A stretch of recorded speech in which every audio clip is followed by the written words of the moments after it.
Hi hello guys, welcome back to my channel. ಹೇಗಿದ್ದೀರಾ ಎಲ್ಲರೂ? Hope ಎಲ್ಲರೂ ಚೆನ್ನಾಗಿದ್ದೀರಾ ಅಂತ ಅಂದ್ಕೊಳ್ತೀನಿ. ನಾನು ಕೂಡ ಅಷ್ಟೇ ತುಂಬಾ ಚೆನ್ನಾಗಿದ್ದೀನಿ. ಗೈಸ್, ಯಾರ್ಯಾರು ಲೈಕ್ ಮಾಡ್ತಿದ್ದೀರಾ ನಿಮಗೆಲ್ಲರಿಗೂ ಕೂಡ ದೇವರು ಆಯುಸ್ಸು ಆರೋಗ್ಯ ಕೊಟ್ಟು ಒಳ್ಳೇದು ಮಾಡಲಿ. ಹಾಗೆಯೇ ನೀವು ಕೇಳಿದ್ದೆಲ್ಲ ನಿಮಗೆ ಸಿಗಲಿ. ನಿಮ್ಮ ಸಕಲ ಸಂಕಷ್ಟಗಳು ನಿಮ್ಗೆ ಎಂಥದ್ದೇ ಪ್ರಾಬ್ಲಮ್ ಇದ್ದರೂ ಕೂಡ ಕಳೀಲಿ ಅಂತ ನಾನು ಕೂಡ ಕೇಳ್ಕೊಳ್ತೀನಿ. ಯಾಕಪ್ಪ ಅಂದರೆ ಈಗಿನ ಜನ್ರೇಷನಲ್ಲಿ ಗೈಸ್ ಒಬ್ರಿಗೆ ಹೆಲ್ಪ್ ಮಾಡಿ ನಾವು ಕೂಡ ಬದುಕಬೇಕು, ಇನ್ನೊಬ್ರು ಕೂಡ ನಾವು ಬದುಕಿಸ್ಬೇಕು, ಅವರು ಕೂಡ ಒಳ್ಳೇದಾಗಲಿ ಅಂತ ಬಯಸೋರು ತುಂಬ ಕಮ್ಮಿ ಅಲ್ವಾ? ಇಂಥ ಜನ್ರೇಷನಲ್ಲಿ ನೀವು ಏನೋ ಒಂದು ನಮ್ಮಿಂದ ಇನ್ನೊಬ್ರಿಗೆ ಒಳ್ಳೇದಾಗಲಿ ಅಂತ ಒಂದು ಲೈಕ್ ಕೊಡೋ ಮುಖಾಂತರ ಇನ್ನೊಬ್ರಿಗೆ ಒಳ್ಳೇದಾಗಲಿ ಅಂತ ನೀವು ಲೈಕ್ ಕೊಡ್ತಿದ್ದೀರಾ ಅಂತಂದರೆ ದೇವ್ರು ನಿಮ್ಗೆ ಯಾಕೆ ಒಳ್ಳೇದು ಮಾಡೋದಿಲ್ಲ? ಖಂಡಿತವಾಗ್ಲೂ ಒಳ್ಳೇದನ್ನ ಮಾಡೇ ಮಾಡ್ತಾರೆ. ಓಕೆನಾ? ಸೊ ಹೊಸ್ದಾಗಿ ನನ್ನ ಚಾನಲ್ ನೋಡೋರು ಕೇಳ್ಬೋದು, ಯಾವ ರೀತಿ ಮೇಡಮ್ ನಾವು ಒಂದು ಲೈಕ್ ಕೊಡೋದ್ರಿಂದ ಇನ್ನೊಬ್ರು ಕಷ್ಟಕ್ಕೆ ನೆರವಾಗ್ತೀವಿ ಅಂತ ಕೇಳಬಹುದು.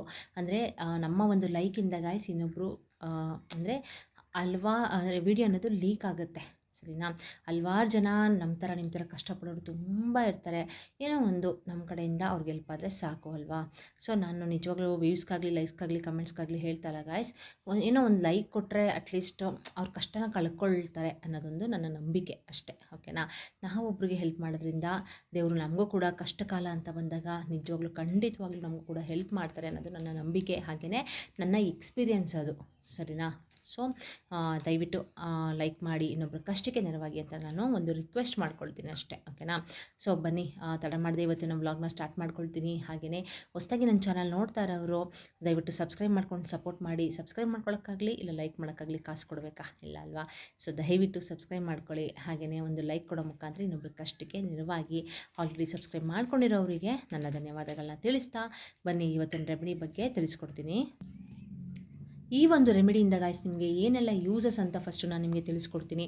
ಅದಾದಮೇಲಿಂದ ಯಾವ ರೀತಿ ಈ ಒಂದು ರೆಮಿಡಿನ ಮಾಡ್ಕೊಳ್ಬೇಕು, ಹಾಗೆಯೇ ಯಾವ ದಿನ ಮಾಡಬೇಕು, ಪ್ರತಿಯೊಂದೂ ನಾನು ನಿಮಗೆ ತಿಳಿಸ್ಕೊಡ್ತಾ ಹೋಗ್ತೀನಿ. ಓಕೆನಾ? ಸೊ ವಿಡಿಯೋನೆಲ್ಲ ಸ್ಕಿಪ್ ಮಾಡಬೇಡಿ, ಯಾಕಂದರೆ ಮಧ್ಯೆ ಯಾವುದಾದ್ರೂ ಒಂದು ಇಂಪಾರ್ಟೆಂಟ್ ವಿಷಯ ಹೇಳಿರ್ತೀನಿ ಅದಕ್ಕೋಸ್ಕರ. ಓಕೆನಾ? ಸೊ ಈ ಒಂದು ರೆಮಿಡಿಯಿಂದ ಗಾಯ್ಸ್ ನಿಮಗೆ ಹಲವಾರು ಜನ ನನಗೆ ತುಂಬಾ ಕಮೆಂಟ್ಸ್ ಬರ್ತಾ ಇರೋದು ಏನಂದರೆ, ನಾವು ತುಂಬ ಜನ ಬೇರೆಯವರಿಗೆ ಅಮೌಂಟ್ ಕೊಟ್ಟಿದ್ದೀವಿ ಮೇಡಮ್, ಅದು ನಮಗೆ ಅವರು ವಾಪಸ್ ಕೊಡ್ತಾ ಇಲ್ಲ ಅಂತ ತುಂಬ ಜನ ಕಮೆಂಟ್ ಮಾಡ್ತಿದ್ದೀರಾ. ಆ ಒಂದು ಕಮೆಂಟಿಗೆ ನಿಜವಾಗ್ಲೂ ಈ ಒಂದು ರೆಮಿಡಿ ಅದ್ಭುತವಾಗಿ ಕೆಲಸನ ಮಾಡುತ್ತೆ. ಓಕೆನಾ? ಹಾಗೆಯೇ ನಿಮ್ಮ ಮನೆಯಲ್ಲಿ ಹಣ ಅನ್ನೋದು ಪೋಲಾಗಿ ಖರ್ಚಾಗ್ತಾ ಇದ್ದರೆ ಈ ಒಂದು ರೆಮಿಡಿಯಿಂದ ಹಣ ಅನ್ನೋದು ಖರ್ಚಾಗ್ತಾ ಇರೋದು ನಿಲ್ಲುತ್ತೆ. ಓಕೆನಾ? ಸುಮ್ಮನೆ ಅನ್ನೆಸೆಸರಿಯಾಗಿ ದುಡ್ಡು ಖರ್ಚಾಗ್ತಾ ಇರುತ್ತೆ. ಆರೋಗ್ಯದ ಸಮಸ್ಯೆ ತುಂಬ ಕಾಡ್ತಾ ಇರುತ್ತೆ. ಆ ಒಂದು ಆರೋಗ್ಯದ ಸಮಸ್ಯೆಗೆ ನೀವು ದುಡ್ಡನ್ನ ಹಾಕ್ತಾ ಇರ್ತೀರಾ, ಇಲ್ಲಾಂದರೆ ಯಾರೋ ಒಬ್ರಿಗೆ ಹಣನ ಕೊಟ್ಟಿರ್ತೀರಾ, ಅದು ರಿಟರ್ನ್ ಬರ್ತಾ ಇರೋದಿಲ್ಲ, ಇಲ್ಲ ಏನಾದರೂ ಒಂದು ಸಮಸ್ಯೆಗಳು ಬರ್ತಾನೆ ಇರುತ್ತೆ. ನೀವು ಸೇವಿಂಗ್ಸ್ ಮಾಡಿರೋ ಹಣ ಎಲ್ಲ ಕೂಡ ಆ ಒಂದು ಸಮಸ್ಯೆಗೆ ಹಾಕ್ತಾ ಇರ್ತೀರ, ಖರ್ಚನ್ನ ಮಾಡ್ತಿರ್ತೀರ. ಆಯಿತಾ? ಈ ರೀತಿ ಅನ್ನೆಸೆಸರಿಯಾಗಿ ನಿಮಗೆ ಕಷ್ಟಗಳು ಬರ್ತಾ ಇದೆ, ಹಣದ ಸಮಸ್ಯೆ ಅನ್ನೋದು ಜಾಸ್ತಿ ಆಗ್ತಿದೆ ಅಂತ ಅಂದರೆ ಈ ಒಂದು ರೆಮಿಡಿ ಅದ್ಭುತವಾಗಿ ಕೆಲಸನ ಮಾಡುತ್ತೆ. ಓಕೆನಾ? ಸೊ ಈ ಒಂದು ರೆಮಿಡಿನ ಗಾಯ್ಸ್ ನೀವು ಮಂಗಳವಾರ ಇಲ್ಲ ಶುಕ್ರವಾರ ಸ್ಟಾರ್ಟ್ ಮಾಡಬೇಕಾಗತ್ತೆ. ಸರಿನಾ? ಮಂಗಳವಾರನಾದರೂ ಮಾಡ್ಕೊಳ್ಳಿ, ಇಲ್ಲ ಶುಕ್ರವಾರನಾದರೂ ಮಾಡ್ಕೊಳ್ಳಿ, ಬೆಳಗ್ಗೆನಾದರೂ ಮಾಡ್ಕೋಬೋದು, ಇಲ್ಲ ಸಂಜೆನಾದರೂ ಮಾಡ್ಕೋಬೋದು, ನಿಮ್ಮ ಇಷ್ಟ. ಸರಿನಾ? ಆದರೆ ಲಕ್ಷ್ಮೀ ವಾರ ಯಾವ ವಾರ? ಶುಕ್ರವಾರ ಮಾಡಿಕೊಂಡ್ರೆ ಒಳ್ಳೆಯದು. ಹಾಗೆ ಇವತ್ತು ಮಂಗಳವಾರ ಇದೆ ಅಲ್ವಾ, ಇವತ್ತು ಈವ್ನಿಂಗ್ ಮಾಡ್ಕೊಳ್ಳಿ. ನಾನು ಆದಷ್ಟು ಬೇಗ ಈ ವಿಡಿಯೋನ ಇವಾಗಲೇ ಪೋಸ್ಟ್ ಮಾಡ್ತೀನಿ. ಯಾರ್ಯಾರಿಗೆ ಈ ವಿಡಿಯೋ ಇವತ್ತು ಸಿಗುತ್ತೆ ಇವತ್ತು ಈವ್ನಿಂಗ್ ಮಾಡ್ಕೊಳ್ಳಿ, ಇಲ್ಲ ಅಂತಂದರೆ ಸಂಜೆ ಮೇಲೆ ಸಿಕ್ಕರೆ ಸಂಜೆ ಮಾಡ್ಕೊಳ್ಳಿ, ಇಲ್ಲ ನಾಳೆ ಸಿಕ್ಕಿದ್ರೆ ಶುಕ್ರವಾರ ಮಾಡ್ಕೊಳ್ಳಿ, ತುಂಬಾ ಒಳ್ಳೆಯದಾಗುತ್ತೆ. ಈ ಒಂದು ರೆಮಿಡಿ ಮಾಡಲಿಕ್ಕೆ ಟೈಮಿಂಗ್ಸ್ ಅಂತ ಏನೂ ಇಲ್ಲ ಗಾಯ್ಸ್. ಓಕೆನಾ? ಬೆಳಗ್ಗೆನಾದರೂ ಮಾಡ್ಕೋಬೋದು, ಸಂಜೆನಾದರೂ ಮಾಡ್ಕೋಬೋದು. ಅದಕ್ಕಿಂತ ಮುಂಚೆ ಮನೆಯೆಲ್ಲ ಕ್ಲೀನ್ ಮಾಡ್ಕೊಳ್ಳಿ ಮನೆನ. ಸರಿನಾ? ಸ್ವಲ್ಪ ಕಲ್ಲುಪ್ಪು ಅರಿಶಿನ ಹಾಕ್ಬಿಟ್ಟು ಕ್ಲೀನಾಗಿ ಮನೆನ ಒರೆಸ್ಕೊಳ್ಳಿ. ಹಾಗೆಯೇ ಸ್ನಾನ ಮಾಡುವಂಥ ನೀರಿಗೆ ಸ್ವಲ್ಪ ಕಲ್ಲುಪ್ಪು ಮತ್ತು ಅರಿಶಿನ ಹಾಕ್ಬಿಟ್ಟು ಸ್ನಾನ ಮಾಡ್ಕೊಳ್ಳಿ. ಸಕಲ ದೋಷಗಳಿದ್ದರೂ ಕೂಡ ನಿಮಗೆ ಅದು ನಿವಾರಣೆ ಆಗುತ್ತೆ. ಓಕೆನಾ? ಸೊ ಅದಾದಮೇಲಿಂದ ಏನಂದರೆ ಮನೆಯಲ್ಲಿ ದೀಪನ ಹಚ್ಚಬೇಕು. ಫಸ್ಟು ನೀವು ಮಾಮೂಲಿ ದೇವ್ರ ಸಾಮಾನೆಲ್ಲ ಕ್ಲೀನಾಗಿ ವಾಶ್ ಮಾಡ್ಕೊಳ್ಳಿ. ಹಿಂದಿನ ದಿನವೇ ವಾಶ್ ಮಾಡ್ಕೋಬೋದು, ಇಲ್ಲ ಈಗ ಮೊನ್ನೆ ತಾನೇ ವಾಶ್ ಮಾಡಿದ್ವಿ ಮೇಡಮ್ ಅಂತಂದರೂ ತೊಂದರೆ ಇಲ್ಲ. ಸರಿನಾ? ಸೊ ಕ್ಲೀನಾಗಿ ನೀವು ಹೂವನ್ನೆಲ್ಲ ಮುಡಿಸ್ಬೇಕು. ದೇವರಿಗೆ ಹೂವನ್ನೆಲ್ಲ ಮುಡಿಸಿ ಕೆಂಪು ಬಣ್ಣದ ಹೂವನ್ನ ಮುಡಿಸ್ಬೇಕಾಗತ್ತೆ. ಹಾಗೆಯೇ ದೇವಿಗೆ ನೀವು ಏನಾದರೂ ಒಂದು ಬೆಲ್ಲದಿಂದ ಮಾಡಿರುವಂಥ ನೈವೇದ್ಯನ ನೀವು ನೈವೇದ್ಯನ ಇಡಬೇಕಾಗತ್ತೆ. ಸರಿನಾ? ಸೊ ಹಾಗೆಯೇ ಹಸಿರು ಬಣ್ಣದ ಬಟ್ಟೆ ಆಗಿರಬಹುದು, ಕೆಂಪು ಬಣ್ಣದ ಬಟ್ಟೆ ಆಗಿರ್ಬೋದು ಧರಿಸ್ಕೊಂಡು ಪೂಜೆನ ಮಾಡ್ಕೊಳ್ಳಿ. ಮತ್ತು ಮಹಾಲಕ್ಷ್ಮಿ ಅಲಂಕಾರ ಪ್ರಿಯೆ ಗಾಯ್ಸ್. ಓಕೆನಾ? ಅಲಂಕಾರ ಅನ್ನೋದು ತುಂಬಾ ಇಷ್ಟ ಆಗುತ್ತೆ ಮತ್ತು ಮಹಾಲಕ್ಷ್ಮಿಗೆ. ಆದಷ್ಟು ನೀವು ಮಹಿಳೆಯರು ಪೂಜೆ ಮಾಡಬೇಕಾದ್ರೆ ಸೀರೆನ ಹಾಕ್ಕೊಂಡು ಪೂಜೆನ ಮಾಡ್ಕೊಳ್ಳಿ. ಸರಿನಾ? ತುಂಬಾ ಒಳ್ಳೆಯದಾಗುತ್ತೆ. ನೀವು ಯಾವ ರೀತಿ ಹೊರಗಡೆ ಹೋಗಬೇಕಾದ್ರೆ ರೆಡಿ ಆಗ್ತಿರೋ ಅದೇ ರೀತಿ ರೆಡಿಯಾಗಿ ನೀವು ದೇವಿಗೆ ಪೂಜೆನ ಮಾಡ್ತಾ ಬನ್ನಿ. ನೋಡಿ ಬೇಕಾದರೆ ನಿಮ್ಮ ಮನೆಯಲ್ಲಿ ಆಗುವಂಥ ಅಂದರೆ ಚಮತ್ಕಾರನ ನೀವೇ ನೋಡ್ತೀರಾ. ಆಯಿತಾ. ನಿಮ್ಮ ಸಮಸ್ಯೆಗಳೆಲ್ಲ ಮಂಜಿನಂತೆ ಕರಗಿ ಹೋಗುತ್ತೆ. ಜೊತೆಗೆ ಏನೇ ಒಂದು ಸಮಸ್ಯೆಗಳು ಎದುರಾಗ್ತಿದ್ರು ಕೂಡ ಅದು ಅಲ್ಲಲ್ಲೇ ನಿಮಗೆ ಸಾಲ್ವ್ ಆಗ್ತಾ ಹೋಗುತ್ತೆ, ಸರಿನಾ. ಸೊ ಅದ್ರ ಜೊತೆಗೆ ನೀವು ಪೂಜೆ ಮಾಡೋದ್ರ ಜೊತೆಗೆ ಒಂದು ನಂಬಿಕೆ ಇಟ್ಟು ಶ್ರದ್ಧಾ ಭಕ್ತಿಯಿಂದ ಈ ರೀತಿ ರೆಮಿಡಿಗಳನ್ನ ಮಾಡ್ಕೊಳ್ಳೋದ್ರಿಂದ ಖಂಡಿತವಾಗ್ಲೂ ನಿಮಗೆ ಒಳ್ಳೆಯದಂತೂ ಹಾಗೆ ಆಗುತ್ತೆ, ಸರಿನಾ. ನಂಬಿಕೆ ಎಲ್ಲಿರುತ್ತೋ ಹಾಗೆಯೇ ಸ್ವಚ್ಛತೆ ಎಲ್ಲಿರುತ್ತೋ ಮಾತೆ ಮಹಾಲಕ್ಷ್ಮಿ ಖಂಡಿತವಾಗ್ಲೂ ಅಲ್ಲಿ ನೆಲೆ ಊರ್ತಾರೆ. ನಂಬಿಕೆಯಿಂದ ನೀವು ಮಾಡ್ಕೋಬೇಕು. ಯಾವುದೇ ಒಂದು ರೆಮಿಡಿನ ಮಾಡ್ಕೊಳ್ಳಿ, ನಂಬಿಕೆಯಿಂದ ಮಾಡ್ಕೊಳ್ಳಿ, ಒಳ್ಳೆಯದಾಗತ್ತೆ. ಸೊ ಬನ್ನಿ ಈ ಒಂದು ರೆಮಿಡಿನ ಯಾವ ರೀತಿ ಮಾಡೋದು ಅಂತ ತೋರಿಸ್ಕೊಡ್ತೀನಿ. ಗೈಸ್, ಇಲ್ಲಿ ನೋಡಿ ನಾನು ಒಂದು ಗಾಜಿನ ಬೌಲ್ನ ತೊಗೊಂಡಿದ್ದೀನಿ, ಸರಿನಾ. ಗಾಜಿನ ಬೌಲೇ ಹಾಕಬೇಕು, ಇಲ್ಲ ಪಿಂಗಾಣಿ ಬೌಲ್ ಆದರೂ ನೀವು ತೊಗೋಬೋದು, ತೊಂದರೆ ಇಲ್ಲ. ಗಾಜನ್ನೇ ಯಾವಾಗಲೂ ಯೂಸ್ ಮಾಡ್ತಿರಲ್ಲ ಮೇಡಮ್, ಏನಕ್ಕೆ ಅಂತ ನೀವು ಕೇಳಬಹುದು. ಅಂದರೆ ಗಾಜನ್ನ ನಾವು ಗಾಜು ಏನಂದರೆ ಗಾಯ್ಸ್, ನಿಮ್ಮ ಮನೆಯಲ್ಲಿ ಯಾವುದೇ ಒಂದು ನೆಗೆಟಿವಿಟಿ ಇದ್ದರೂ ಕೂಡ ಅದನ್ನು ಬೇಗನೆ ಆವಾಹನೆ ಮಾಡ್ಕೊಳ್ಳೋ ಶಕ್ತಿ ಈ ಗಾಜಿಗೆ ಇದೆ. ಸೊ ಅದಕ್ಕೆ ನಾನು ಯಾವಾಗಲೂ ಕೂಡ ಹೇಳೋದು ಗಾಜನ್ನೇ ಯೂಸ್ ಮಾಡಿ ಅಂತ ಹೇಳೋದು, ಓಕೆನಾ. ಗಾಜಿನ ಬೌಲ್ನ ತೊಗೊಳ್ಳಿ. ಗಾಜಿನ ಬೌಲ್ನ ತೊಗೊಂಡು ಒಂದು ಕಾಲು ಭಾಗದಷ್ಟು ಕಪ್ಪು ಸಾಸಿವೆನ ನೀವು ತೊಗೋಬೇಕಾಗತ್ತೆ, ಸರಿನಾ. ಕಪ್ಪು ಸಾಸಿವೆ, ಈಗ ಉಪ್ಪು ಯಾವ ರೀತಿ ನಮಗೆ ಪರಮ ಪವಿತ್ರವಾದುದು ಗೈಸ್, ಅದೇ ರೀತಿ ಸಾಸಿವೆ ಕೂಡ ನಮಗೆ ಒಂದು ನೆಗೆಟಿವಿಟಿನ ಮನೆಯಿಂದ ಹೊರಗಡೆ ಹಾಕುವಂಥ ಶಕ್ತಿ ಈ ಸಾಸಿವೆಗೆ ಇದೆ, ಆಯಿತಾ. ಹಾಗೆಯೇ ನಿಮ್ಮ ಮನೆಯಲ್ಲಿ ದುಡ್ಡಿನ ಮೇಲೆ ಏನಾದರೂ ಕಣ್ಣೇನಾದರೂ ಬಿದ್ದಿದ್ರೆ ಅದು ಕೂಡ ನಿವಾರಣೆ ಆಗ್ತಾ ಹೋಗುತ್ತೆ ಈ ಕಪ್ಪು ಸಾಸಿವೆಯಿಂದ ನಾವು ರೆಮಿಡಿನ ಮಾಡ್ಕೊಳ್ಳೋದ್ರಿಂದ. ಹಾಗೆಯೇ ಒಬ್ಬರು ಕಮೆಂಟ್ ಮಾಡಿದರು ನನಗೆ, ಕಪ್ಪು ಸಾಸಿವೆ ಅಂತಂದರೆ ಅಡುಗೆಗೆ ಯೂಸ್ ಮಾಡ್ತೀವಲ್ಲ ಅದೇನೇ ಅಲ್ವಾ ಅಂತ. ಹೌದು, ಅಡುಗೆಗೆ ಯಾವುದು ನೀವು ಸಾಸಿವೆನ ಕಪ್ಪು ಸಾಸಿವೆ ಯೂಸ್ ಮಾಡ್ತೀರೋ ಅದೇ ಸಾಸಿವೆನ ನೀವು ಯೂಸ್ ಮಾಡಬೇಕಾಗತ್ತೆ. ಇದ್ರ ಜೊತೆಗೆ ಗಾಯ್ಸ್ ನೀವೇನು ಮಾಡಬೇಕು ಅಂತಂದರೆ ಮಸಾಲೆ ಐಟಮ್ನ ಹಾಕಬೇಕಾಗತ್ತೆ. ಈಗ ನೋಡಿ, ಚಕ್ಕೆನ ನಾನು ತೊಗೊಂಡಿದ್ದೀನಿ. ಮತ್ತು ಮಹಾಲಕ್ಷ್ಮಿಗೆ ಮಸಾಲೆ ಐಟಮ್ ಅಂದರೆ ತುಂಬಾ ಪ್ರಿಯವಾದಂಥದ್ದು, ಓಕೆನಾ. ಸೊ ಒಂದೇ ಒಂದು ಚಕ್ಕೆ ಎಲ್ಲರ ಮನೇಲೂ ಕೂಡ ಇರುತ್ತೆ ಅಲ್ವಾ. ನನ್ನ ಚಾನಲಲ್ಲಿ ಏನಂದರೆ ಗಾಯ್ಸ್, ಸುಮ್ಮನೆ ಅವ್ರು ಹೇಳ್ತಾರೆ ಇವ್ರು ಹೇಳ್ತಾರೆ ಅಂತ ವಿಡಿಯೋ ಮಾಡಿ ಹಾಕೋದಿಲ್ಲ. ಒಂದ್ಸಲ ಎಕ್ಸ್ಪೆರಿಮೆಂಟ್ ಮಾಡ್ತೀನಿ, ಅದನ್ನು ಎಕ್ಸ್ಪೀರಿಯೆನ್ಸ್ನ ತೊಗೋತೀನಿ. ಓಕೆ ಫೈನ್, ನನಗೆ ಒಂದು ಗುಡ್ ರಿಸಲ್ಟ್ ಸಿಕ್ತು. ಹಾಗೆಯೇ ನಂಗೆ ಗೊತ್ತಿರೋರು ಎಲ್ಲರೂ ಕೂಡ ಟ್ರೈ ಮಾಡ್ತಾರೆ, ಓಕೆನಾ. ಅವರೆಲ್ಲ ಟ್ರೈ ಮಾಡಿ ಅವ್ರಿಗೂ ಕೂಡ ಗುಡ್ ರಿಸಲ್ಟ್ ಸಿಕ್ತು ಅಂದರೆ ಮಾತ್ರ ನಾನು ನಿಮಗೆ ಶೇರ್ ಮಾಡುವಂಥದ್ದು. ಸುಮ್ಮನೆ ಅವರು ಹೇಳ್ತಾರೆ ಇವ್ರು ಹೇಳ್ತಾರೆ ಅಂತ ವಿಡಿಯೋ ಮಾಡಿ ಹಾಕೋದಿಲ್ಲ. ಹಾಗೆಯೇ ತುಂಬಾ ದುಡ್ಡು ಖರ್ಚು ಮಾಡಿ ಮಾಡುವಂಥ ರೆಮಿಡಿಗಳನ್ನ ನಾನು ಯಾವುದೂ ಹೇಳೋದಿಲ್ಲ ಗಾಯ್ಸ್. ನಿಮ್ಮ ಮನೆಯಲ್ಲೇ ಯಾವ್ಯಾವ ಪದಾರ್ಥಗಳನ್ನ ನೀವು ಅಡುಗೆಗೆ ಯೂಸ್ ಮಾಡ್ತೀರಾ ಅದನ್ನೇ ಯೂಸ್ ಮಾಡಿಕೊಂಡು ಕೆಲವೊಂದು ರೆಮಿಡಿಗಳನ್ನ ಮಾಡ್ಕೊಳ್ಳೋದ್ರಿಂದ ಖಂಡಿತವಾಗ್ಲೂ ನಿಮ್ಮ ಸಮಸ್ಯೆಗಳನ್ನ ದೂರ ಮಾಡ್ಕೊಳ್ಬಹುದು. ಈ ಪರಿಹಾರ ಶಾಸ್ತ್ರ ಆಗಿರ್ಬೋದು, ಸಿದ್ಧಿಶಾಸ್ತ್ರ ಆಗಿರ್ಬೋದು, ರಹಸ್ಯಶಾಸ್ತ್ರ ಆಗಿರಬಹುದು, ಈ ರೀತಿ ನಮ್ಮ ಮನುಷ್ಯನ ಏಳಿಗೆಗೆ ಅಂತಲೇ ಈ ರೀತಿ ತಿಳಿಸ್ಕೊಟ್ಟಿರ್ತಾರೆ. ಪರಿಹಾರ ಶಾಸ್ತ್ರದಲ್ಲಿ ನಮ್ಮ ಸಮಸ್ಯೆಗಳನ್ನ ಸಾಲ್ವ್ ಮಾಡೋದಕ್ಕೇ ಈ ರೀತಿ ರೆಮಿಡಿಗಳನ್ನ ತಿಳಿಸ್ಕೊಟ್ಟಿರ್ತಾರೆ. ಅದನ್ನು ನಾವು ಒಂದು ಶ್ರದ್ಧಾ ಭಕ್ತಿಯಿಂದ ಮಾಡ್ಕೊಳ್ಬೇಕು. ಹಾಗೆಯೇ ಆಗಿನ ಕಾಲದವರು ಅಷ್ಟೇ ತುಂಬಾ ಒಂದು ಸಂಪ್ರದಾಯಕ್ಕೆ ಒಂದು ಪ್ರಾಮುಖ್ಯತೆಯನ್ನು ಕೊಡ್ತಾಯಿದ್ರು ಅಲ್ವಾ. ಸುಮ್ಮನೆ ಅಂತಂದರೆ ಅವರು ಏನೇನೋ ಮಾಡ್ತಾ ಇರಲಿಲ್ಲ, ಅವರು ಸುಮ್ಮನೆ ಏನೇನೋ ಹೇಳ್ತಾನೆ ಇರಲಿಲ್ಲ. ಅವರು ಎಕ್ಸ್ಪೀರಿಯೆನ್ಸ್ನ ತೊಗೊಂಡು ನಮ್ಗೆ ಈ ರೀತಿ ಆಗ್ತಿದೆ, ನಮ್ಗೆ ಒಳ್ಳೆಯದಾಗಿದೆ, ಈ ರೀತಿ ಮಾಡ್ಕೊಳ್ಳಿ ರೆಮಿಡಿಗಳನ್ನ ಅಂತ ಅವರು ಕೂಡ ಶೇರ್ ಮಾಡ್ತಿದ್ರು. ನನಗೆ ನಮ್ಮ ಅಜ್ಜಿ ತುಂಬಾ ಹೇಳ್ಕೊಡ್ತಿದ್ರು ಅದನ್ನು, ಓಕೆನಾ. ಅದರಲ್ಲೂ ಕೂಡ ನನಗೆ ಈ ರೀತಿ ರೆಮಿಡಿಗಳು ಇದೆಲ್ಲನೂ ಕೂಡ ನನಗೆ ನಮ್ಮ ಅಜ್ಜಿನೇ ಶೇರ್ ಮಾಡಿರೋದು.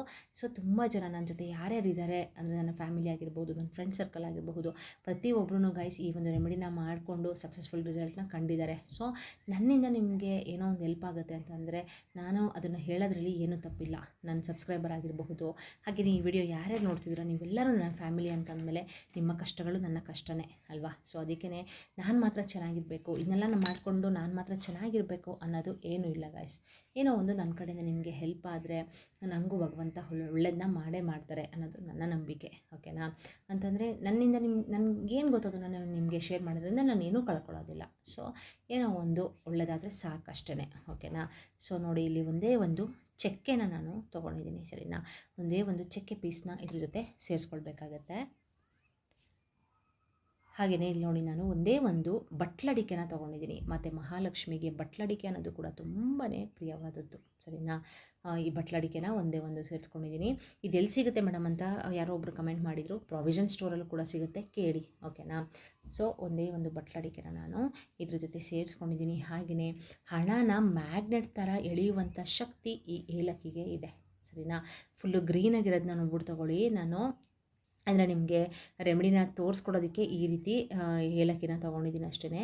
ತುಂಬ ಗ್ರೀನಾಗಿರೋದನ್ನ ನೋಡ್ಬಿಟ್ಟು ತೊಗೊಳ್ಳಿ, ಹಾಗೆಯೇ ಒಡೆದಿರಬಾರ್ದು ಏಲಕ್ಕಿ. ಆ ರೀತಿ ನೋಡಿಬಿಟ್ಟು ನೀವು ತೊಗೋಬೇಕಾಗುತ್ತೆ. ಎರಡೇ ಎರಡು ಏಲಕ್ಕಿನ ನಾನಿಲ್ಲಿ ಸೇರಿಸ್ಕೊಂಡಿದ್ದೀನಿ.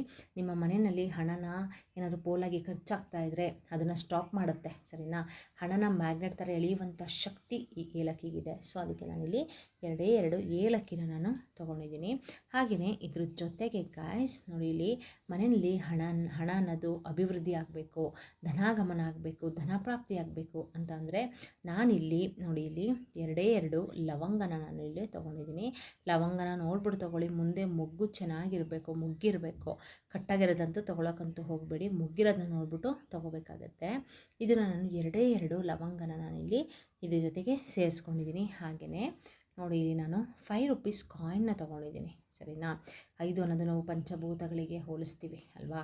5 ಆಗಿರ್ಬೋದು, 1 ಆಗಿರ್ಬೋದು, 11 ಆಗಿರಬಹುದು, 11 ರೂಪಾಯಿ, ಈ ಥರ ಕಾಯಿನ್ಸ್ಗಳನ್ನ ನಾವು 11 ರೂಪಾಯಿ, 5 ರೂಪಾಯಿ, 1 ರೂಪಾಯಿ ಯೂಸ್ ಮಾಡೋದ್ರಿಂದ ನಮಗೆ ತುಂಬಾ ಬೇಗನೆ ರಿಸಲ್ಟ್ ಅಂತೂ ಸಿಗುತ್ತೆ, ಸರಿನಾ. ನಾನಿಲ್ಲಿ 5 ರೂಪೀಸ್ ಗೋಲ್ಡ್ ಕಾಯಿನ್ನ ತೊಗೊಂಡಿದ್ದೀನಿ. ನೀವು 11 ರೂಪಾಯಿದು ತೊಗೋಬೋದಾ ಮೇಡಮ್ ಅಂತ ಕೇಳ್ಬೋದು.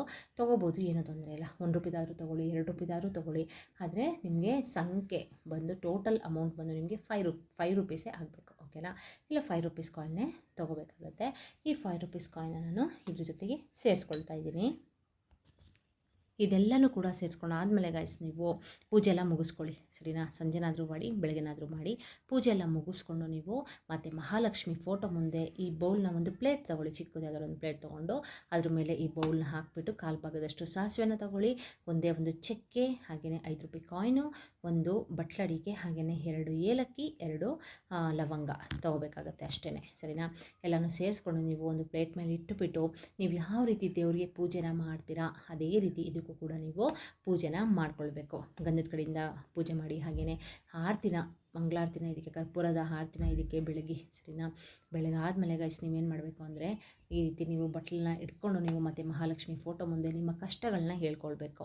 ಅಂದರೆ ನನಗೆ ಈ ರೀತಿ ಪ್ರಾಬ್ಲಮ್ನ ಫೇಸ್ ಮಾಡ್ತಿದ್ದೀನಿ ತಾಯಿ, ಮನೆಯಲ್ಲಿ ಹಣ ಅನ್ನೋದು ಉಳಿತಾ ಇಲ್ಲ, ಪೋಲಾಗಿ ಖರ್ಚಾಗ್ತಿದೆ, ಅದು ಸ್ಟಾಪ್ ಆಗಬೇಕು. ನನಗೆ ಮನೆಯಲ್ಲಿ ಹಣ ಅನ್ನೋದು ಧನಾಗಮನ ಆಗಬೇಕು, ಧನ ಪ್ರಾಪ್ತಿ ಆಗಬೇಕು, ನನ್ನ ಮೂಲೆಗಳಿಂದ ನನಗೆ ಹಣ ಬರಲಿಕ್ಕೆ ಸ್ಟಾರ್ಟ್ ಆಗಬೇಕು ಅಂತ ಕೇಳ್ಕೊಳ್ಳಿ. ಜೊತೆಗೆ ನಾನು ಈ ರೀತಿ ಒಬ್ಬರಿಗೆ ಹಣನ ಕೊಟ್ಟಿದ್ದೀನಿ, ಅವ್ರು ನನಗೆ ವಾಪಸ್ ಹಣನ ಕೊಡ್ತಾ ಇಲ್ಲ, ಆದಷ್ಟು ಬೇಗ ನನಗೆ ಅವರು ಹಣನ ತಂದು ನಮ್ಮ ಮನೆ ಬಾಗಿಲಿಗೆ ತಂದು ಕೊಡಬೇಕು ತಾಯಿ. ಈ ರೀತಿ ನಿಮ್ಗೆ ಏನಿದೆ ಕಷ್ಟ ಅದನ್ನು ಕೇಳ್ಕೊಳ್ಳಿ ಗಾಯ್ಸ್, ಓಕೆನಾ. ಕೇಳಿಕೊಂಡು ಇದಕ್ಕೂ ಕೂಡ ಪೂಜೆನ ಮಾಡ್ಕೊಳ್ಳಿ. 11 ದಿನ ಇದಕ್ಕೆ ಕಂಪಲ್ಸರಿ ನೀವು ಪೂಜೆನ ಮಾಡ್ಕೊಳ್ಬೇಕಾಗತ್ತೆ, ಸರಿನಾ. ಆಮೇಲೆ ಮಹಿಳೆಯರು ಏನಂತ ಅಂದರೆ ನಿಮ್ಮದು ಮಂತ್ಲಿ ಪ್ರಾಬ್ಲಮ್ ಇರುತ್ತಲ್ಲ, ಅದನ್ನೆಲ್ಲ ಕೂಡ ಮುಗಿಸ್ಕೊಂಡು ಸ್ಟಾರ್ಟ್ ಮಾಡ್ಕೊಳ್ಳೋದು ತುಂಬಾ ಒಳ್ಳೆಯದು. ಯಾಕಂದರೆ ಮಧ್ಯೆ ಏನಾದರೂ ಆಗಿಬಿಟ್ರೆ ನೀವು ಸುಮ್ಮನೆ ಪ್ರಾಬ್ಲಮ್ ಆಗುತ್ತೆ, ಮತ್ತು ನೀವು ಫಸ್ಟಿಂದ ಮಾಡಬೇಕಾಗತ್ತೆ. ಮಧ್ಯೆ ಏನಾದರೂ ಈಗ 3 ಡೇಸ್ 4 ಡೇಸ್ ಮಾಡಿರ್ತೀರಾ, ಮಧ್ಯೆ ಏನಾದರೂ ಒಂದು ಪ್ರಾಬ್ಲಮ್ ಆಗಿ ಅದು ಸ್ಟಾಪ್ ಆಗಿಬಿಡ್ತು, ಆವಾಗ ನೀವು ಫಸ್ಟಿಂದ ಮತ್ತೆ ಫಸ್ಟ್ ಡೇಯಿಂದನೇ ಮಾಡಬೇಕಾಗತ್ತೆ. 11 ಡೇಸ್ ನೀವು ಮಾಡಬೇಕಾಗತ್ತೆ, ಸರಿನಾ. ಆಮೇಲೆ ಇನ್ನೊಂದೇನೆಂದರೆ ಗಾಯ್ಸ್, ಒಬ್ಬರು ಕಮೆಂಟ್ ಮಾಡಿದರು, ಈ ರೀತಿ ಪೂಜೆನ ಮಾಡಬೇಕಾದ್ರೆ ಅಂದರೆ 11 ಡೇಸ್ ಪೂಜೆ ಆಗಿರಬಹುದು, 21 ಡೇಸ್ ಪೂಜೆ ಆಗಿರಬಹುದು, ಮಾಡಬೇಕಾದ್ರೆ ನಾವು ನಾನ್ ವೆಜ್ ತಿನ್ಬೋದಾ ಅಂತ ಸುಮಾರು ಜನ ಕಮೆಂಟ್ ಮಾಡಿದ್ರಿ. ದಯವಿಟ್ಟು ನಾನ್ ವೆಜ್ ಅಂತೂ ತಿನ್ನೋಕ್ಕಂತೂ ಹೋಗಬೇಡಿ. ಯಾಕಂತಂದರೆ ನೀವೇನೋ ಒಂದು ಶ್ರದ್ಧಾ ಭಕ್ತಿಯಿಂದ ಈ ರೀತಿ ಪೂಜೆನ ಮಾಡ್ತಾ ಇರ್ತೀರ, ನಿಮ್ಮ ಸಕಲ ಸಂಕಷ್ಟಗಳನ್ನ ಕಳೀಲಿಕ್ಕೆ ಈ ರೀತಿ ಪೂಜೆನ ಮಾಡ್ತಾ ಇರ್ತೀರ ಅಲ್ವಾ. ಅದು ಅಲ್ಲದೆ ಮತ್ತು ಮಹಾಲಕ್ಷ್ಮಿಗೆ ನಾನ್ ವೆಜ್ ಅಂದರೆ ತುಂಬಾ ಇಷ್ಟ ಆಗಲ್ಲ, ಸರಿನಾ. ಸೊ ನೀವು ಈ ರೀತಿ ರೆಮಿಡಿಗಳನ್ನ ಮಾಡ್ತಾ ಇರೋದ್ರಿಂದ 11 ಡೇಸ್ ಆಗಿರ್ಬೋದು, 21 ಡೇಸ್ ಆಗಿರ್ಬೋದು, ಯಾವ ರೆಮಿಡಿಗಳನ್ನ ಮಾಡ್ಕೊಳ್ತೀರಾ ಅಷ್ಟು ದಿನ ನಾನ್ ವೆಜ್ನ ತಿನ್ನೋಕ್ಕಂತೂ ಹೋಗಬೇಡಿ, ಸರಿನಾ. ಶ್ರದ್ಧಾ ಭಕ್ತಿಯಿಂದ ಮಾಡ್ಕೊಳ್ಳಿ. ಖಂಡಿತವಾಗ್ಲೂ ಗಾಯ್ಸ್ ನೀವೇ ನನಗೆ ಕಮೆಂಟ್ ಮಾಡ್ತೀರಾ, ಫಸ್ಟ್ ಡೇನೇ ಈ ಒಂದು ರೆಮಿಡಿನ ಮಾಡಿಬಿಟ್ಟು ಸೆಕೆಂಡ್ ಡೇಯಿಂದನೇ ಬೇಕಾದ್ರೆ ನೀವು ಅಬ್ಸರ್ವ್ ಮಾಡಿ, ನಿಜವಾಗ್ಲೂ ನಿಮಗೆ ಸ್ವಲ್ಪ ಸುಧಾರಣೆನ ಕಾಣ್ತೀರಾ. ನೀವೇ ನನಗೆ ಕಮೆಂಟ್ ಮಾಡ್ತೀರಾ, ಹೌದು ಮೇಡಮ್ ನೀವು ಹೇಳಿದ್ದು ನಿಜ ಆಯಿತು, ನನಗೆ ಸುಧಾರಣೆ ಕಾಣ್ತಿದ್ದೀನಿ ಅಂತ ನೀವೇ ಕಮೆಂಟ್ ಮಾಡ್ತೀರಾ. ಯಾಕಂದರೆ ತುಂಬ ಜನ ಕಮೆಂಟ್ ಮಾಡಿದ್ದಾರೆ ನನಗೆ, ನೀವು ಹೇಳುವಂಥ ರೆಮಿಡಿಯಿಂದ ನಮಗೆ ಸಕ್ಸಸ್ಫುಲ್ ರಿಸಲ್ಟ್ ಸಿಕ್ಕಿದೆ, ನಮಗೆ ತುಂಬಾ ಒಳ್ಳೆಯದಾಗಿದೆ ಅಂತ ಸುಮಾರು ಜನ ಕಮೆಂಟ್ಸ್ ಮಾಡಿದ್ದೀರಾ. ಯಾರ್ಯಾರು ಕಮೆಂಟ್ಸ್ ಮಾಡ್ತೀರಿ ಎಲ್ಲರಿಗೂ ಕೂಡ ನಾನು ತುಂಬ ಹೃದಯದ ಧನ್ಯವಾದಗಳನ್ನ ತಿಳಿಸ್ತೀನಿ, ಸರಿನಾ. ಸೊ ಹಾಗೆಯೇ ಯಾರ್ಯಾರಿಗೆ ಕಷ್ಟಗಳಿದೆ ಅವ್ರಿಗೆಲ್ಲರಿಗೂ ಶೇರ್ ಮಾಡಿ, ಅವರೆಲ್ಲರಿಗೂ ಕೂಡ ಒಳ್ಳೆಯದಾಗಲಿ, ಓಕೆನಾ. ಸೊ ಇದನ್ನೇನು ಮಾಡಬೇಕಂದ್ರೆ ಗಾಯ್ಸ್, ನೀವು ಯಾವ ರೀತಿ ಪೂಜೆನ ಮಾಡ್ತೀರಾ ಅದೇ ರೀತಿ 11 ದಿನ ಪೂಜೆನ ಮಾಡ್ಕೊಳ್ಳಿ. ಹಾಗೆಯೇ ಗಂಡಸರು ಮಾಡಬೇಕಾ ಇಲ್ಲ ಹೆಂಗಸರು ಮಾತ್ರ ಮಾಡಬೇಕಾ, ಗಂಡಸರು ಮಾಡಬಾರ್ದು ಅಂತ ಕೇಳ್ಬೋದು. ಆ ಥರ ಏನಿಲ್ಲ ಗಾಯ್ಸ್, ಬೋತ್ ನೀವು ಯಾರು ಬೇಕಾದರೂ ಕೂಡ, ಗಂಡಸರಾಗಿರ್ಬೋದು ಹೆಂಗಸರಾಗಿರ್ಬೋದು ಯಾರು ಬೇಕಾದರೂ ಕೂಡ ರೆಮಿಡಿಗಳನ್ನ ಮಾಡ್ಬೋದು, ಏನೂ ತೊಂದರೆ ಇಲ್ಲ. ಓಕೆನಾ. ಸೊ 11 ದಿನ ಆದಮೇಲೆ ನೀವೇನು ಮಾಡಬೇಕು ಅಂದರೆ ಈ ಕಾಯಿನ್ನ ತೆಗೆದುಬಿಟ್ಟು ನಿಮ್ಮದು ಪರ್ಸಲ್ಲಿ, ನೀವು ಡೈಲಿ ಯೂಸ್ ಮಾಡ್ತೀರಲ್ಲ ಆ ಒಂದು ಪರ್ಸಲ್ಲಿ ನೀವು ಕಾಯಿನ್ನ ಇಟ್ಕೊಳ್ಳಿ. ಇಲ್ಲಾಂದರೆ ಕ್ಯಾಶ್ ಬಾಕ್ಸಲ್ಲಿ ಕೂಡ ಇಟ್ಕೋಬಹುದು. ಅದು ಇನ್ನು ಮಿಕ್ಕಿದ್ದು ಇನ್ನೆಲ್ಲನೂ ಕೂಡ ಈ ಸಾಸಿವೆ ಆಗಿರ್ಬೋದು, ಇಲ್ಲಿ ಏನೇನು ಪದಾರ್ಥನ ಹಾಕಿದ್ದೀರಾ ಅದನ್ನೆಲ್ಲನೂ ತೊಗೊಂಡೋಗ್ಬಿಟ್ಟು ನೀವು ಯಾವುದಾದ್ರೂ ಒಂದು ಗಿಡದ ಹತ್ರ ಹಾಕ್ಬಿಡಿ. ಸರಿನಾ. ಗಿಡದ ಹತ್ರ ಹಾಕ್ಬಿಟ್ಟು ನೀವು ಮತ್ತೆ ಬಂದು ಈ ಬೌಲ್ನ ವಾಶ್ ಮಾಡಿಕೊಂಡು ಮತ್ತೆ ಈ ರೆಮಿಡಿನ ಮಾಡ್ತೀನಿ ಅಂತಂದರೆ ನೀವು ಖಂಡಿತವಾಗ್ಲೂ ಮಾಡ್ಕೋಬೋದು, ಏನು ತೊಂದರೆ ಇಲ್ಲ. ಸರಿನಾ. ಸೊ ಈ ರೀತಿ ರೆಮಿಡಿಗಳನ್ನ ಮಾಡ್ಕೊಳ್ಳಿ. ನಿಜವಾಗ್ಲೂ ನಿಮ್ಮ ಮನೆಯಲ್ಲಿ ಸುಧಾರಣೆನ ಕಂಡೇ ಕಾಣ್ತೀರ ಗಾಯ್ಸ್. ಓಕೆನಾ. ಸೊ ಏನಾದರೂ ಡೌಟ್ ಇದ್ದರೆ ಕಮೆಂಟ್ ಮಾಡಿ, ಅದರಲ್ಲಿ ನಾನು ಆನ್ಸರ್ ಮಾಡ್ತೀನಿ. ಹಾಗೆಯೇ ಸುಮಾರು ಜನ ಕಮೆಂಟ್ಸ್ ಮಾಡ್ತಿದ್ದಾರೆ, ನಮ್ಗೆ ಈ ರೀತಿ ವಿಡಿಯೋ ಬೇಕು, ಆ ರೀತಿ ವಿಡಿಯೋ ಬೇಕು ಮಾಡಿ ಅಂತ. ಖಂಡಿತವಾಗ್ಲೂ ನಾನು ಎಲ್ಲರಿಗೂ ಕೂಡ ಯಾರ್ಯಾರೋ ನನಗೆ ಕಮೆಂಟ್ಸ್ ಮಾಡ್ತಿದ್ದಾರೆ ಎಲ್ಲರಿಗೂ ಕೂಡ ವಿಡಿಯೋನ ಮಾಡಿ ಹಾಕ್ತಾಯಿದ್ದೀನಿ. ಸರಿನಾ. ಸೊ ಎಲ್ಲರಿಗೂ ಕೂಡ ಒಳ್ಳೆಯದಾಗಲಿ. ಇದೇ ರೀತಿ ಏನಾದರೂ ಡೌಟ್ ಇದ್ದರೆ ಕಮೆಂಟ್ ಮಾಡಿ, ಜೊತೆಗೆ ಯಾವ ರೀತಿ ವಿಡಿಯೋ ಬೇಕು ಅಂತ ನೀವು ಕೇಳಿದ್ರೆ ಅದನ್ನು ನಾನು ಮಾಡ್ತೀನಿ. ಸರಿನಾ. ಹಾಗೆಯೇ ಡಿಸ್ಕ್ರಿಪ್ಷನಲ್ಲಿ ಹಲವಾರು ವೀಡಿಯೋಸ್ನ ಮಾಡಿದ್ದೀನಿ, ಅದ್ರದ್ದು ಎಲ್ಲದ್ರದ್ದು ಲಿಂಕ್ನ ನಾನು ಡಿಸ್ಕ್ರಿಪ್ಷನ್ ಬಾಕ್ಸಲ್ಲಿ ಕೊಟ್ಟಿರ್ತೀನಿ. ಒಮ್ಮೆ ಚೆಕ್ ಮಾಡ್ಕೊಳ್ಳಿ. ನಾನು ಪ್ರತಿ ಸಲ ಹೇಳ್ದಂಗೆ ಗೈಸ್, ನಂಬಿಕೆ ಇಟ್ಟು ಮಾಡ್ಕೊಳ್ಳಿ, ಒಳ್ಳೆಯದಾಗತ್ತೆ. ಸರಿನಾ. ನೆಕ್ಸ್ಟ್ ಹೊಸ ಇನ್ಫಾರ್ಮೇಷನ್ ವಿಡಿಯೋದೊಂದಿಗೆ ಸಿಗ್ತೀನಿ. ಅಲ್ಲಿವರೆಗೂ ಯಾರ್ಯಾರು ಈ ವಿಡಿಯೋ ನೋಡ್ತಾ ಇದ್ದೀರಾ ಎಲ್ಲರಿಗೂ ಕೂಡ ಒಳ್ಳೆಯದಾಗಲಿ. ಮತ್ತು ಮಹಾಲಕ್ಷ್ಮಿ ನಿಮ್ಮ ಮನೆಗೂ ಬಂದು ಕೂಡ ನೆಲೆಸ್ಲಿ, ನಿಮ್ಮ ಕಷ್ಟಗಳನ್ನ ಕಳೀಲಿ. ಯಾರ್ಯಾರು ಲೈಕ್ ಮಾಡ್ತಿದ್ದೀರಾ ಅವ್ರಿಗೂ ಕೂಡ ಒಳ್ಳೆಯದಾಗಲಿ, ಶೇರ್ ಮಾಡ್ತಿದ್ದೀರಾ ಅವ್ರಿಗೂ ಕೂಡ ಒಳ್ಳೆಯದಾಗಲಿ. ಹಾಗೆಯೇ ಸಬ್ಸ್ಕ್ರೈಬ್ ಮಾಡ್ಕೊಳ್ಳಿ, ಮರಿಬೇಡಿ ಸಬ್ಸ್ಕ್ರೈಬ್ ಮಾಡ್ಕೊಳ್ಳೋದನ್ನ. ಓಕೆನಾ. ಸಬ್ಸ್ಕ್ರೈಬ್ ಮಾಡಿಕೊಂಡು ಪಕ್ಕದಲ್ಲಿ ಕಾಣುವಂಥ ಬೆಲ್ಲೈಕನ್ನ ಕ್ಲಿಕ್ ಮಾಡಿ. ನಾನು ಯಾವುದೇ ಒಂದು ವಿಡಿಯೋ ಮಾಡಿ ಹಾಕಿದ್ರೂ ಕೂಡ ನೋಟಿಫಿಕೇಷನ್ ಬರುತ್ತೆ ನಿಮಗೆ. ಆವಾಗ ನೀವು ಅದನ್ನು ನೋಡಿಕೊಂಡು ರೆಮಿಡಿಗಳನ್ನ ಮಾಡ್ಕೊಳ್ಬೋದು, ನಿಮ್ಮ ಕಷ್ಟಗಳನ್ನ ಕಳ್ಕೊಳ್ಬೋದು. ಓಕೆನಾ. ಓಕೆ ಗಾಯ್ಸ್, ಇವತ್ತಿನ ವ್ಲಾಗ್ನ ಇಲ್ಲಿಗೆ ಎಂಡ್ ಮಾಡ್ತೀನಿ. ನೆಕ್ಸ್ಟ್ ಹೊಸ ಇನ್ಫಾರ್ಮೇಷನ್ ವಿಡಿಯೋದೊಂದಿಗೆ ಸಿಗ್ತೀನಿ. ಅಲ್ಲಿವರೆಗೂ bye bye, see you, take care.